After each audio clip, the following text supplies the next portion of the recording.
भक्ति अमृत चैनल पर आपका हार्दिक स्वागत है। हजारों साल पहले पक्षीराज गरुड़ ने भगवान विष्णु से वही सवाल पूछा था जो आज हम सब के मन में है। हे प्रभु, जब प्राणी शरीर छोड़ता है तो वो यमलोक कैसे जाता है? उसके कर्मों का हिसाब कैसे होता है? भगवान विष्णु ने जो जवाब दिया वही गरुड़ पुराण है। ये सिर्फ एक किताब नहीं बल्कि मृत्यु के बाद की दुनिया का एक नक्शा है। तो चलिए इस यात्रा को शुरू करते हैं बिल्कुल शुरुआत से।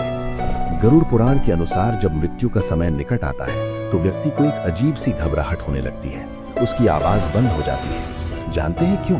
क्योंकि उस वक्त शरीर के अंदर के पांचों प्राण शरीर से बाहर निकलने के लिए संघर्ष कर रहे होते हैं। भगवान विष्णु बताते हैं कि पापी व्यक्ति के लिए मृत्यु का क्षण बेहद कष्टदायी होता है। उसे ऐसा महसूस होता है जैसे उसके शरीर को अंदर से तोड़ा जा रहा हो। शास्त्रों में लिखा है कि एक पापी व्यक्ति को मृत्यु के समय उतना ही दर्द होता है जितना 40,000 बिच्छुओं के एक साथ डंक मारने पर होता है। उसकी आंखें पलट जाती हैं और मुंह से झाग निकलने लगता है। अक्सर आपने देखा होगा कि मरते समय व्यक्ति की नजरें एक कोने में टिक जाती हैं या वो डरने लगता है। आखिर उसे क्या दिखाई देता है?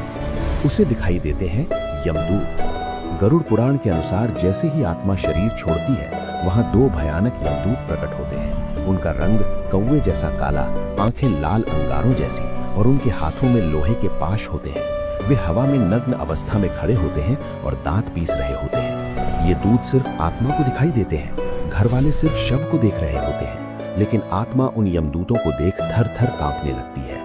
अब यहाँ एक बड़ा सवाल आता है, जब शरीर जल गया या दफना दिया गया तो यमदूत किसे ले जाते हैं? गरुड़ पुराण कहता है कि मृत्यु के तुरंत बाद आत्मा अंगूठे के बराबर एक वायु रूपी शरीर धारण करती है। इसे लिंग शरीर कहते हैं। यमदूत इस आत्मा को पाश में बांध लेते हैं, ठीक वैसे जैसे पुलिस किसी अपराधी को गिरफ्तार करती है। उस समय आत्मा अपने परिवार को पुकारती है, अपने धन और घर को देखती है, लेकिन यमदूत उसे एक पल भी रुकने नहीं देते। ये तो बस शुरुआत है।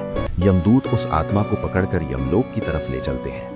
लेकिन गरुड़ पुराण में भगवान विष्णु एक चौंकाने वाली बात बताते हैं। यमलोक के रास्ते का दर्शन कराने के बाद यमदूत आत्मा को वापस उसके घर के दरवाजे पर छोड़ जाते हैं। सोचिए, जिस शरीर को जला दिया गया है वो आत्मा अब भी वहीं खड़ी है, अपने ही घर में, अपने ही बच्चों के बीच। लेकिन अब वो एक आत्मा नहीं बल्कि एक प्रेत है।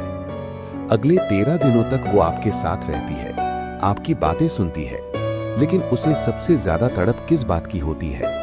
और 10 दिनों तक दिए जाने वाले पिंड से उसका नया शरीर कैसे बनता है?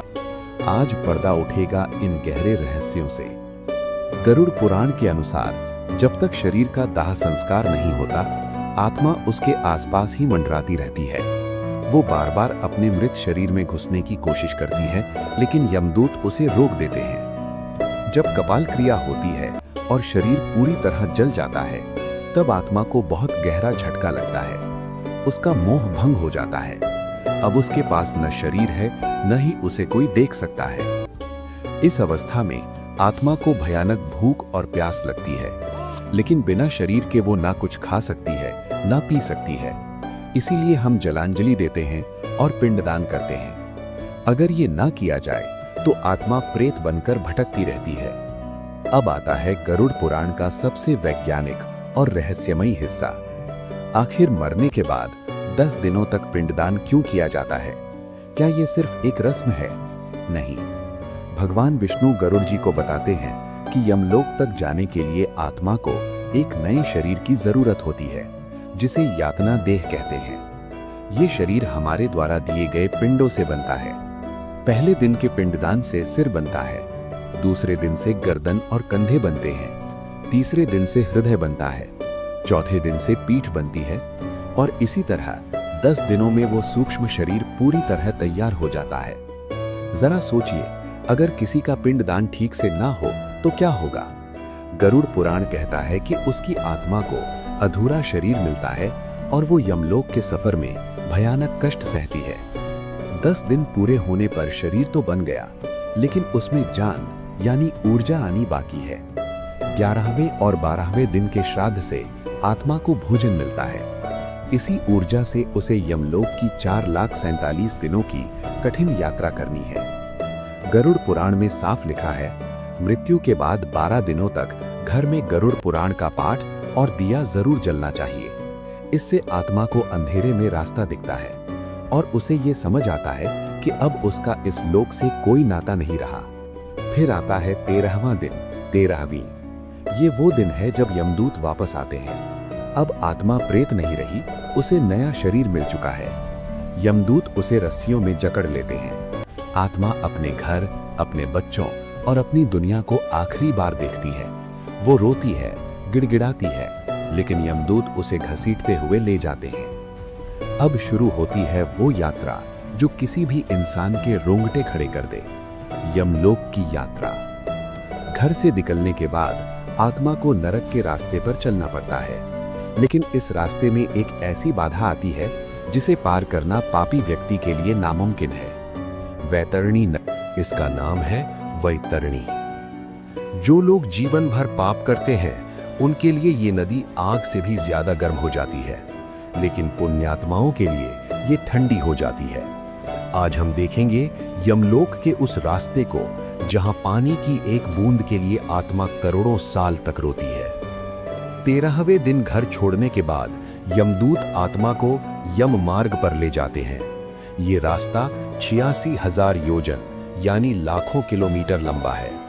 गरुड़ पुराण कहता है कि इस रास्ते में न कोई पेड़ है, न कोई छाया और न ही पानी। ऊपर से 12 सूर्य एक साथ आग बरसाते हैं। यमदूत पापी आत्मा को जंजीरों से घसीटते हुए ले जाते हैं। उसे भूख और प्यास लगती है, लेकिन उसे खाने को कुछ नहीं मिलता। यहाँ आत्मा अपने पुत्रों और परिवार को याद करके रोती है, हे पुत्र, मुझे एक बूंद पानी दे दो। लेकिन ये वो जगह है जहाँ कोई आवाज नहीं पहुँचती। चलते चलते रास्ते में आती है वैतरणी नदी। गरुड़ पुराण के अनुसार ये नदी 100 योजन चौड़ी है। इसमें मांस, कीचड़ और खून का बहाव है। ये नदी पापियों को देखकर ऐसे उबलने लगती है जैसे कड़ाही में तेल उबलता है। जब कोई पापी इसके किनारे पहुंचता है तो नदी से भयानक जीव बाहर निकलते हैं। सुई जैसे मुख वाले कीड़े, वज्र जैसी चोंच वाले गिद्ध जो आत्मा को नोचना शुरू कर देते हैं। पापी आत्मा डर के मारे पीछे हटती है, लेकिन यमदूत उसे धक्का दे देते हैं। वो डूबती है, फिर ऊपर आती है, फिर डूबती है। उसका शरीर जलता है, लेकिन वो मर नहीं सकती क्योंकि वो तो पहले ही मर चुकी है। ये पीड़ा अनंत काल जैसी लगती है।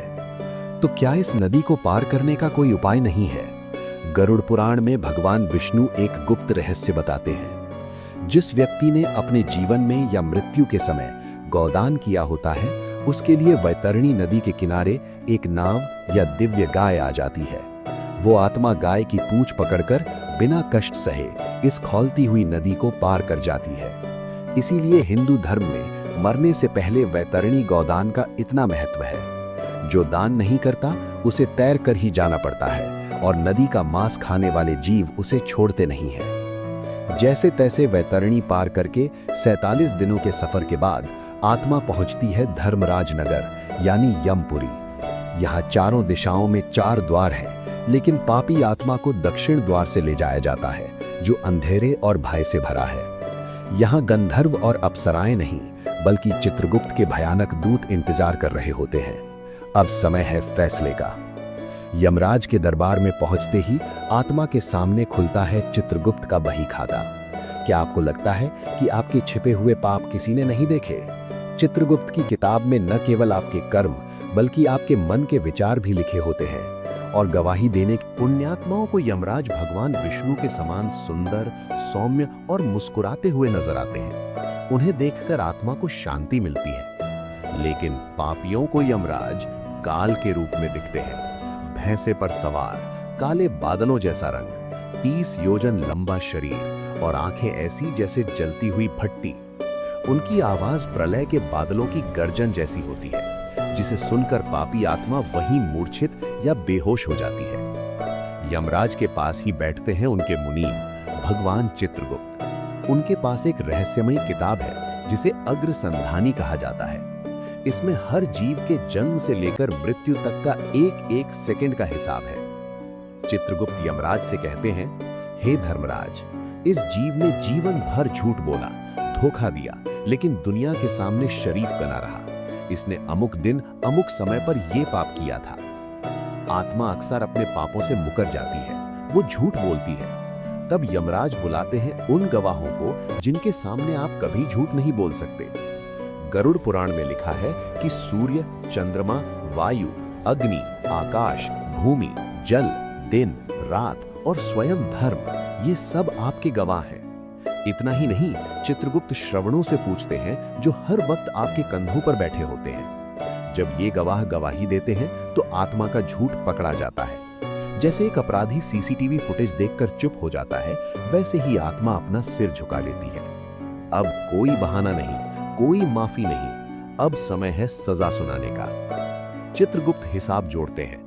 अगर पाप कम और पुण्य ज्यादा है तो आत्मा को स्वर्ग या पितृलोक भेजा जाता है। लेकिन अगर पापों का घड़ा भर चुका है तो यमराज उसे कुंभीपाक या रौरव जैसे भयानक नरकों में भेजने का आदेश देते हैं। यमराज कहते हैं, हे मूर्ख जीव, जब तू पाप कर रहा था तब तुझे बड़ा आनंद आ रहा था। अब उस आनंद की कीमत चुकाने का वक्त आ गया है। यमराज का आदेश मिलते ही यमदूत उस आत्मा को नर्क की ओर फेंक देते हैं। लेकिन नर्क कोई एक जगह नहीं है। गरुड़ पुराण में 28 तरह के भयानक नरकों का वर्णन है।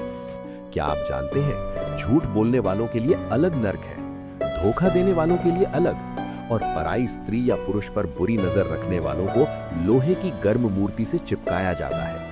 आज हम उन 28 प्रमुख नरकों का दरवाजा खोलने जा रहे हैं। क्या आप में सच देखने की हिम्मत है? यमराज के दरबार से सजा सुनाए जाने के बाद यमदूत आत्मा को नर्क लोक में फेंक देते हैं। गरुड़ पुराण में 84 लाख नरकों का जिक्र है, जिनमें से 28 मुख्य नरक सबसे भयानक माने गए हैं। यहाँ एक सवाल आता है, अगर शरीर जल चुका है तो नरक में जलता कौन है?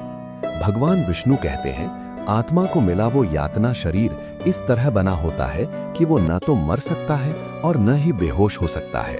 उसे सिर्फ दर्द महसूस होता है, अनंत दर्द। सबसे पहले बात करते हैं रौरव नरक की। ये नरक उन लोगों के लिए है जो झूठी गवाही देते हैं या दूसरों की संपत्ति हड़प लेते हैं। यहाँ रुरु नाम के भयानक जीव होते हैं जो सांप और बिच्छू जैसे दिखते हैं। जैसे ही पापी यहाँ गिरता है, हजारों रुरु उसे एक साथ नोचना शुरू कर देते हैं। वो भागता है, लेकिन जमीन जलते हुए कोयलों की बनी होती है। अगला है कुंभीपाक। ये नाम आपने शायद सुना होगा। ये उन लोगों के लिए है जो अपने स्वाद के लिए बेजुबान जानवरों की हत्या करते हैं या उन्हें तड़पाते हैं। गरुड़ पुराण कहता है, जैसे तुमने उन्हें पकाया वैसे ही तुम्हें पकाया जाएगा। इस नरक में विशाल कड़ाहे में गर्म तेल खौलता रहता है। यमदूत पापी को उसमें जिंदा उबालते हैं। जब उसकी खाल गल जाती है तो उसे बाहर निकालकर फिर से ठीक किया जाता है ताकि उसे दोबारा उबाला जा सके। आज के दौर में यह पाप बहुत आम हो गया है। व्यभिचार। जो स्त्री या पुरुष अपने जीवन साथी को धोखा देते हैं और पराये लोगों के साथ संबंध बनाते हैं, उनके लिए गरुड़ पुराण में सबसे दर्दनाक सजा है। उन्हें तप्त मूर्ति नरक में भेजा जाता है। वहां लोहे की एक बेहद खूबसूरत मूर्ति होती है जिसे आग में तपाकर बिल्कुल लाल कर दिया जाता है। यमदूत पापी को कोड़े मारते हैं और उस जलती हुई मूर्ति को आलिंगन करने के लिए मजबूर करते हैं। जैसे ही वो उसे गले लगाता है, उसका पूरा शरीर जलकर राख हो जाता है और फिर जुड़ जाता है। ये सजा तब तक चलती है जब तक उसके पाप नहीं धुल जाते। जो लोग अपने कर्तव्यों से भागते हैं, मित्रों को धोखा देते हैं या वेदों या धर्म का अपमान करते हैं, उन्हें 80 पत्र वन जंगल में छोड़ा जाता है। ये एक ऐसा जंगल है जहां पेड़ों के पत्ते तलवार की तरह धारदार होते हैं। यमदूत पापी को दौड़ाते हैं। जैसे ही वो भागता है, तलवार रूपी पत्ते उसके शरीर को चीर देते हैं। हर कदम पर उसका शरीर कटता है।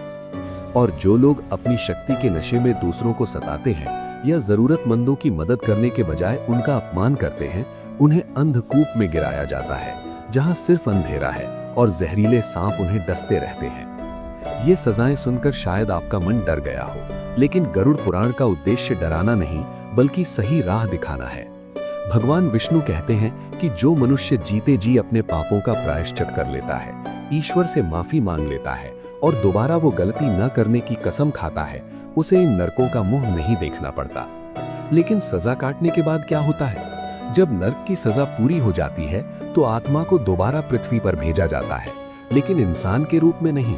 पाप कर्मों के अनुसार कोई कुत्ता बनता है, कोई सुअर तो कोई पेड़। गरुड़ पुराण के 5वें अध्याय में पक्षीराज गरुड़ ने भगवान विष्णु से यही प्रश्न पूछा था कि प्रभु, मरने के बाद जीव को किस आधार पर नया शरीर मिलता है और पिछले जन्म के पापों का निशान अगले जन्म में शरीर पर कैसे दिखाई देता है। हमारे कर्म ही हमारे अगले शरीर का बीज बोते हैं। भगवान विष्णु बताते हैं कि जो लोग गंभीर पाप करते हैं उनकी आत्मा को नरक की सजा काटने के बाद भी शांति नहीं मिलती, उन्हें अलग अलग योनियों में भटकना पड़ता है। गुरु का अपमान। जो शिष्य अपने गुरु का अनादर करता है वह अगले जन्म में जल रहित स्थान में भयानक ब्रह्म राक्षस बनता है। चोरी का फल। सोने की चोरी करने वाला कीड़ा बनता है और अनाज की चोरी करने वाला चूहा बनता है। विश्वासघात। जो व्यक्ति किसी के भरोसे को तोड़ता है वह अगले जन्म में मछली बनता है। स्त्री का अपमान। महिलाओं का अपमान करने वाला या उन पर अत्याचार करने वाला अगले जन्म में भयानक रोगों से ग्रसित होता है या उसे भेड़िया बनना पड़ता है। क्या आप जानते हैं कि वर्तमान जीवन की बीमारियां हमारे पिछले जन्मों का सिग्नेचर होती हैं? गरुड़ पुराण के अनुसार अंधापन। जो व्यक्ति दूसरे की संपत्ति या स्त्री पर बुरी नजर रखता है वह अगले जन्म में अंधा पैदा हो सकता है। कोढ़। गौ हत्या या महापाप करने वालों को कोढ़ का रोग मिलता है। गूंगापन। जो लोग अपने ज्ञान का अहंकार करते हैं या झूठ बोलते हैं वे अगले जन्म में मूक यानी गूंगा पैदा होते हैं। भगवान विष्णु कहते हैं कि 84 लाख योनियों यानी पशु, पक्षी, कीट पतंगों में भटकने के बाद जब पाप और पुण्य का संतुलन बराबर होने लगता है तब जाकर ये अनमोल मानव तन मिलता है। लेकिन याद रहे, मनुष्य का जन्म केवल भोग के लिए नहीं बल्कि पिछले कर्मों को सुधारने और मोक्ष की ओर बढ़ने के लिए मिलता है। यदि इस जन्म में भी हम केवल पशुओं जैसी प्रवृत्तियों यानी खाना, सोना, डरना में लगे रहे तो फिर से वही 84 लाख का चक्र शुरू हो जाता है। क्या आपने कभी सोचा है कि जब आप अपनी माँ के गर्भ में थे तब आप क्या सोच रहे थे? क्या आपको पता है कि गरुड़ पुराण के अनुसार जन्म से पहले हर इंसान को अपने पिछले सैकड़ों जन्मों की एक एक बात याद होती है? उस अंधेरे कमरे में जहां ना कोई रोशनी थी ना कोई साथी, वहां आपने ईश्वर से एक बहुत बड़ा वादा किया था। लेकिन जन्म लेते ही ऐसा क्या हुआ कि आप सब कुछ भूल गए? आज गरुड़ पुराण के गर्भवास के दुख अध्याय के जरिए हम उस रहस्यमयी सफर पर चलेंगे जिससे हम सब गुजरे हैं, लेकिन याद किसी को नहीं। गरुड़ पुराण के 6ठे अध्याय में पक्षीराज गरुड़ के पूछने पर भगवान विष्णु बताते हैं कि मृत्यु के बाद कर्मों के अनुसार जीव फिर से गर्भ की यात्रा शुरू करता है। पुरुष के अंश के माध्यम से आत्मा स्त्री के गर्भ में प्रवेश करती है। पहले दिन वो केवल एक सूक्ष्म बिंदु होता है, 5वें दिन वो एक बुलबुले का आकार लेता है और लगभग 15 दिनों में वो मांस का एक पिंड बन जाता है। तीसरे महीने तक हाथ, पैर और अंग बनने लगते हैं, लेकिन असली खेल शुरू होता है 7वें महीने से। 7वें महीने में उस नन्हे से शरीर में चेतना जागृत होती है। इसी समय उस जीव को होश आता है कि वो कहाँ है। आज के विज्ञान के लिए गर्भ एक सुरक्षित जगह हो सकती है, लेकिन गरुड़ पुराण इसे कुंभीपाक नरक के समान बताता है। भगवान विष्णु कहते हैं कि वो नन्हा जीव अपनी माँ के पेट में मौजूद गंदगी और मूत्र के बीच लिपटा होता है। माँ जो तीखा, कड़वा या गर्म भोजन करती है उससे उस कोमल त्वचा वाले जीव को असहनीय जलन होती है। उसी कष्ट के बीच उस आत्मा की जाति स्मरा शक्ति जागृत होती है। उसे अपने पिछले हजारों जन्म याद आने लगते हैं। उसे याद आता है कि पिछले जन्म में उसने क्या पाप किए थे, किसे धोखा दिया था और कितनी बार वो इसी तरह पैदा होकर मर चुका है। वो बच्चा गर्भ के अंदर तड़पता है, रोता है, लेकिन उसकी आवाज बाहर नहीं आ सकती। जब कष्ट अपनी चरम सीमा पर होता है तब वो जीव भगवान से प्रार्थना करता है। गरुड़ पुराण के अनुसार बच्चा गर्भ में हाथ जोड़कर कहता है, हे प्रभु, मुझे इस नरक से बाहर निकालो। इस बार मैं बाहर जाकर केवल आपका सुमिरन करूंगा, अच्छे कर्म करूंगा और खुद को इस जन्म मरण के चक्र से मुक्त करूंगा। वो ईश्वर से वादा करता है कि वो मोह माया में नहीं फंसेगा। जैसे ही 10वां महीना आता है, प्रसूति की हवा या प्रसव की शक्ति उसे बाहर की ओर धकेलती है। बाहर निकलते समय जो पीड़ा होती है उससे वो बच्चा मूर्छित सा हो जाता है और जैसे ही वो धरती पर गिरता है, भगवान विष्णु की वैष्णवी माया उसे घेर लेती है। शास्त्र कहते हैं कि जन्म लेते ही लगने वाली ये बाहरी हवा और माया का प्रभाव इतना गहरा होता है कि बच्चा तत्काल अपने पिछले जन्मों का ज्ञान और ईश्वर से किया गया वादा भूल जाता है। इसीलिए पैदा होते ही बच्चा रोता है। वो रोना दरअसल एक विलाप है कि मैं फिर से इस माया जाल में फंस गया। जिसे वो अपना रक्षक समझता था, अब वही जीव अज्ञानता के वश होकर सांसारिक रिश्तों को अपना समझने लगता है। दोस्तों, गरुड़ पुराण का ये अध्याय हमें याद दिलाता है कि हम यहाँ केवल जीने और मरने नहीं आए हैं, बल्कि उस वादे को निभाने आए हैं जो हमने माँ के पेट में तड़पते हुए ईश्वर से किया था। हम सब उस जेल से छूटे हुए कैदी हैं जो बाहर आते ही अपनी सजा भूल गए हैं। क्या आपने कभी सोचा है कि मृत्यु के बाद कुछ आत्माओं को मुक्ति क्यों नहीं मिलती? क्यों वो सदियों तक प्रेत बनकर भटकती रहती हैं? गरुड़ पुराण में एक ऐसी ही रोमांचक कथा का वर्णन है, राजा बभरू बहाना और एक भयंकर प्रेत की कहानी। पुत्र का महत्व क्या है और अकाल मृत्यु से मुक्ति कैसे मिलती है? कहानी शुरू होती है एक घने जंगल से, जहां एक बार राजा बभरू बहाना शिकार खेलने गए। जंगल के बीचों बीच उन्हें एक ऐसा जीव दिखा जिसे देखकर किसी की भी रूह कांप जाए। वो एक प्रेत था, सूखा हुआ शरीर, बिखरे बाल और आंखों में गहरा दर्द। लेकिन हैरानी की बात यह थी कि वो प्रेत राजा को देखते ही रोने लगा और उनसे मदद मांगने लगा।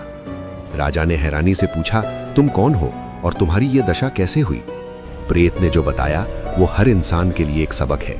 उसने कहा, हे राजन, मैं पिछले जन्म में एक वैश्य था। मेरे पास धन दौलत सब कुछ था, लेकिन मेरा कोई पुत्र नहीं था। जब मेरी मृत्यु हुई तो मेरा पिंड दान करने वाला कोई नहीं बचा। बिना पुत्र के और बिना सही संस्कार के मैं इस भयंकर प्रेत योनि में फंस गया हूं। यहाँ ना भूख मिटती है, ना प्यास, बस अनंत तड़प है। दोस्तों, यहाँ गरुड़ पुराण एक बहुत बड़ी बात कहता है। पुत्र का अर्थ सिर्फ बेटा नहीं, बल्कि वो है जो अपने पितरों को पुण्य नाम के नरक से मुक्त करे। बिना पिंड दान और तर्पण के आत्मा पर लोक में भटकती रहती है। राजा ने दया करके पूछा, मैं तुम्हें इस कष्ट से कैसे मुक्त कर सकता हूं? तब उस प्रेत ने बताया कि अगर कोई धर्मात्मा व्यक्ति उसके नाम से विधि विधान पूर्वक दान पुण्य करे और नारायण की पूजा करे तो ही उसे मुक्ति मिल सकती है। राजा बभरू वाहना ने वैसा ही किया। उन्होंने उस प्रेत के लिए श्राद्ध किया और दान दिया, जिसके प्रभाव से उस प्रेत को तुरंत दिव्य शरीर मिला और वो स्वर्ग सिधार गया। लेकिन अब सवाल ये उठता है कि क्या आज के समय में बिना पुत्र के मुक्ति नहीं मिल सकती? गरुड़ पुराण के अनुसार पुत्र का होना श्राद्ध के लिए उत्तम है, लेकिन अगर पुत्र ना हो तो भाई का पुत्र, पत्नी या कोई भी सच्चा श्रद्धालु विधि विधान से कार्य करे तो आत्मा को शांति मिलती है। और अगर किसी की अकाल मृत्यु हो जाए तो वो प्रेत योनि में ना जाए। इसके लिए नारायण बलि और त्रिपिंडी श्राद्ध जैसे विशेष पूजन बताए गए हैं। कि मृत्यु के 11वें दिन और साल भर बाद किए जाने वाले श्राद्ध का असली सच क्या है? नारायण बलि पूजा क्यों इतनी खतरनाक और जरूरी मानी जाती है?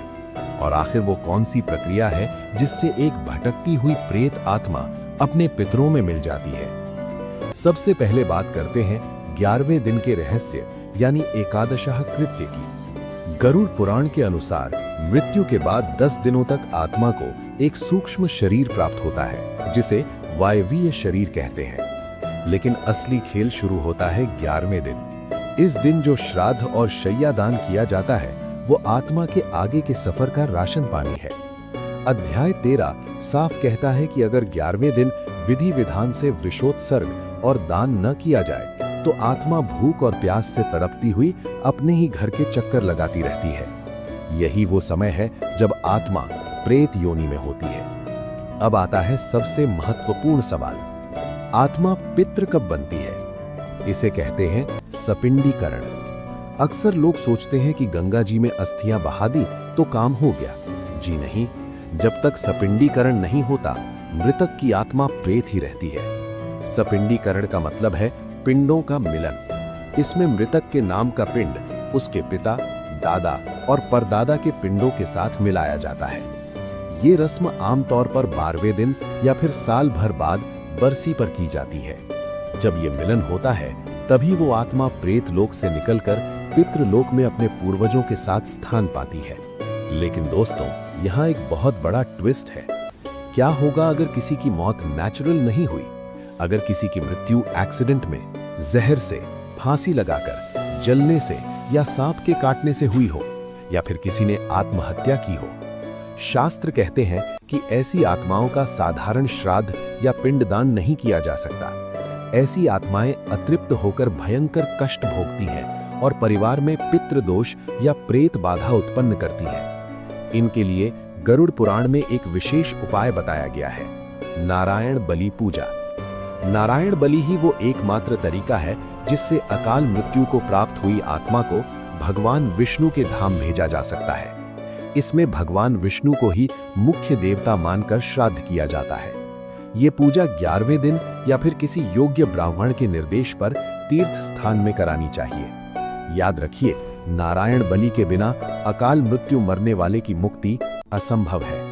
अंत में बात करते हैं बरसी यानी वार्षिक श्राद्ध की। 1 साल का समय आत्मा के लिए एक लंबी परीक्षा की तरह होता है। जब साल भर बाद बरसी का श्राद्ध किया जाता है तो यमराज उस आत्मा को बंधन मुक्त कर देते हैं और उसे नया शरीर या उच्च लोक प्राप्त होता है। तो दोस्तों, श्राद्ध और पिंडदान सिर्फ एक रस्म नहीं बल्कि अपने प्रियजनों के प्रति हमारा प्रेम और कर्तव्य है। अगर आपके जीवन में भी बिना वजह परेशानियां आ रही हैं तो एक बार अपनी कुंडली में पितृदोष की जांच जरूर कराएं और विधिवत नारायण बलि या श्राद्ध करें। अगर आपको गरुड़ पुराण की ये जानकारी महत्वपूर्ण लगी हो तो वीडियो को लाइक करें और कमेंट में ओम नमो नारायण लिखना न भूलें। अध्याय 13, अशौच निर्णय और गया श्राद्ध। वीडियो के अंत तक बने रहिएगा क्योंकि आखिरी बात आपकी सोच बदल सकती है।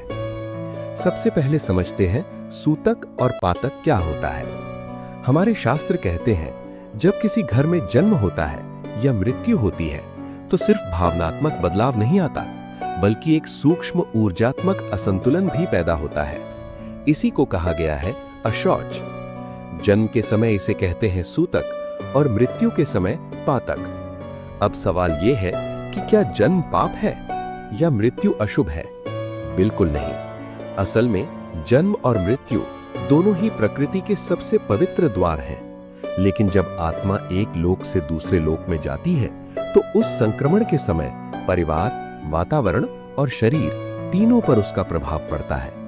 इसीलिए शास्त्र कहते हैं कुछ दिनों तक पूजा, यज्ञ और शुभ कार्य रोक दिए जाएं ताकि शरीर, मन और आत्मा फिर से संतुलन में आ सके। यही है अशौच का असली कारण, डर नहीं, समझ। अब आते हैं सबसे गहरे रहस्य पर, गया श्राद्ध। आपने सुना होगा गया में श्राद्ध कर दिया तो पितर सीधे मोक्ष पा लेते हैं। लेकिन क्यों? गया कोई साधारण जगह नहीं है। शास्त्रों के अनुसार गया वो भूमि है जहां स्वयं भगवान विष्णु ने अपने चरण रखे। यहीं पर पिंडदान करने से पितरों को ऐसा बल मिलता है जो हजारों श्राद्धों से भी नहीं मिलता। कहा गया है कि जिस आत्मा की मृत्यु अचानक हुई हो, जो अतृप्त रह गई हो, जो पितृलोक में भटक रही हो, उसके लिए गया श्राद्ध एक आध्यात्मिक मुक्ति द्वार बन जाता है। यही कारण है कि शास्त्र कहते हैं गया में श्राद्ध करने से सिर्फ पिता या दादा नहीं बल्कि 7 पीढ़ियां ऊपर और 7 पीढ़ियां नीचे शांति पाती हैं। सोचिए, आपके एक कर्म से आपकी आने वाली संतानों का भाग्य सुधर सकता है। लेकिन यहाँ एक बेहद जरूरी बात है, गया श्राद्ध सिर्फ रस्म नहीं है। अगर नियमों की अनदेखी की जाए, अगर अशौच की अवस्था में या गलत विधि से किया जाए तो फल आधा रह जाता है। इसीलिए अध्याय 13 में बहुत स्पष्ट नियम बताए गए हैं, कब श्राद्ध करना चाहिए, कब नहीं करना चाहिए और अशौच समाप्त होने के बाद कौन कौन से कर्म करने चाहिए। शास्त्र हमें डराते नहीं हैं, शास्त्र हमें तैयार करते हैं। अब आखिरी और सबसे अहम सवाल, क्या गया श्राद्ध मोक्ष के लिए जरूरी है? सच ये है, मोक्ष केवल गया से नहीं मिलता। मोक्ष मिलता है सही कर्म, सही समय और सही श्रद्धा से। लेकिन अगर किसी आत्मा की यात्रा अधूरी रह गई हो तो गया श्राद्ध उस यात्रा को पूरा करने का सबसे शक्तिशाली माध्यम बन जाता है। इसीलिए इसे कहा गया है श्राद्धों का राजा। दोस्तों, जन्म और मृत्यु अंत नहीं है, ये केवल दरवाजे हैं और शास्त्र हमें उन दरवाजों से सही तरीके से गुजरना सिखाते हैं। वे लोग जो अपने जीवन में सच्चाई, त्याग और सेवा के मार्ग पर चलते हैं, उनकी आत्मा का मार्ग अलग होता है।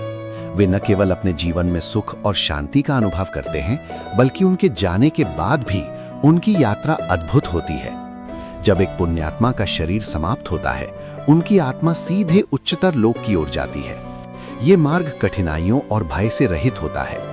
जैसे हम सूर्य की ओर बढ़ते हैं, वैसे ही उनकी आत्मा प्रकाशमय और ऊंचे ऊर्जा वाले क्षेत्र में प्रवेश करती है। ध्यान देने वाली बात यह है कि पुण्यात्मा की आत्मा को कभी भी नर्क के दुख भोगने की आवश्यकता नहीं पड़ती। उनके जीवन के अच्छे कर्म उन्हें स्वर्ग की ओर ले जाते हैं। ये कोई कल्पना नहीं, बल्कि वेदों और पुराणों में बार बार उल्लेखित सत्य है। स्वर्ग केवल भौतिक सुख नहीं है, ये आध्यात्मिक आनंद और मानसिक शांति का स्थान है। वहां कोई दुख, रोग या भय नहीं होता। आत्मा पूरी तरह स्वतंत्र होती है, प्रकाश और ऊर्जा में लिपटी हुई। स्वर्ग में समय जैसी हमारी पृथ्वी पर समझ है, वहां अस्तित्व में नहीं होती।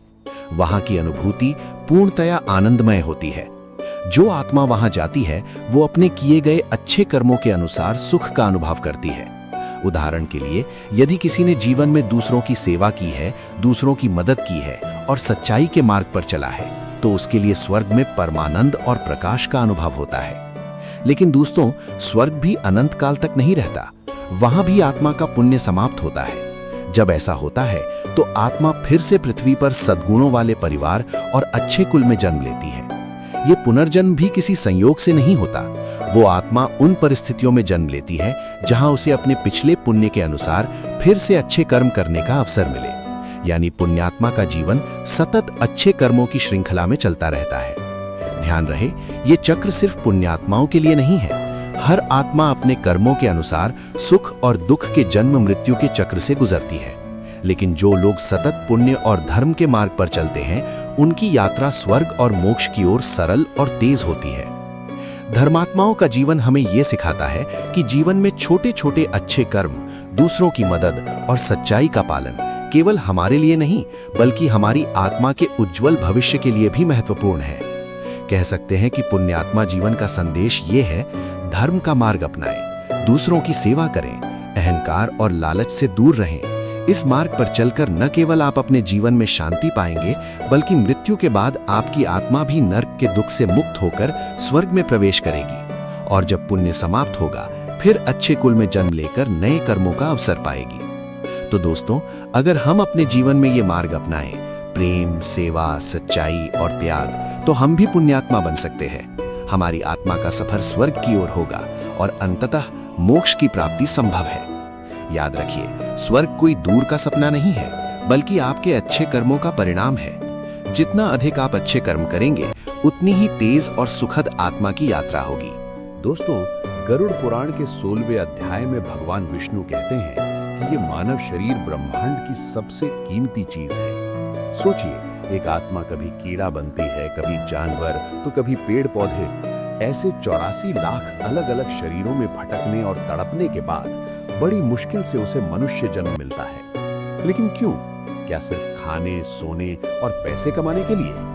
बिल्कुल नहीं। पुराण कहते हैं कि मानव शरीर मोक्ष का द्वार है।